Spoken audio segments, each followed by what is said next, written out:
Hi guys, good day. Ngayon nga ay syempre ibibigay naman natin ang mga nakuha na naman ng mga PBL teams galing sa ibang teams. Kaya syempre mga latest ito at abangan nyo dahil ang iba ay confirm ng nakalipat. Dahil nga syempre uso ngayon ang lipatan serye hanggat hindi pa nagsisimula ang PBL 2026 na magaganap ngayong katapusan sa 30 ang tentative date.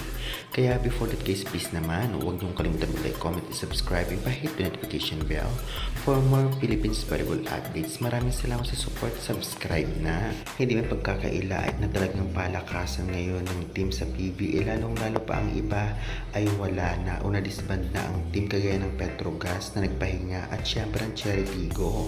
Kaya naman ang mga players nila ay napunta sa iba't ibang team sa PBL at syempre ngayon ang ibang recruit ay ating ibibigay na latest. Kaya tapusin nyo ang video at huwag na magpatumpik-tumpik pa. Napunta nga si Aisa Maiso Puntilla sa Galleries Tower High Risers. Tiyak na magpapalakas ito sa Galleries. Samantalang si Mangulab na naman ay sa Galleries din napunta from NX LED. At syempre, nakuha din si Puso ng Galleries Tower High Risers. Samantalang itong si Pascual from Sauce Coffee napunta sa Galleries. At syempre, itong si Samonte from Cherry Tigo to Galleries din. Grabe pasabog talaga. Patuloy tayo. Samantalang si Abby Maranyo from Cherry Tigo to NX LED.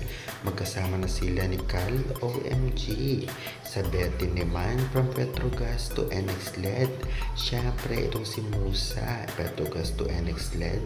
Syempre, itong si Gonzanya Choco Mucho to NX LED. Pasabog talaga. Samantalang si Cheng Petrogas to NX LED. Kaya naman maraming nakuha ngayon ang NX LED na talang mga veterans player from Petrogas. Congrats! Kitang-kita naman natin halos lahat nagpapalakas, especially ang Galleries at NX LED.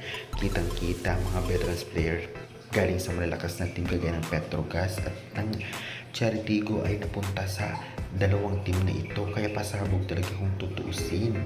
Kaya guys, excited na ba kayo sa parating na PBL? Pa-comment and pa-subscribe for more valuable updates. Thank you!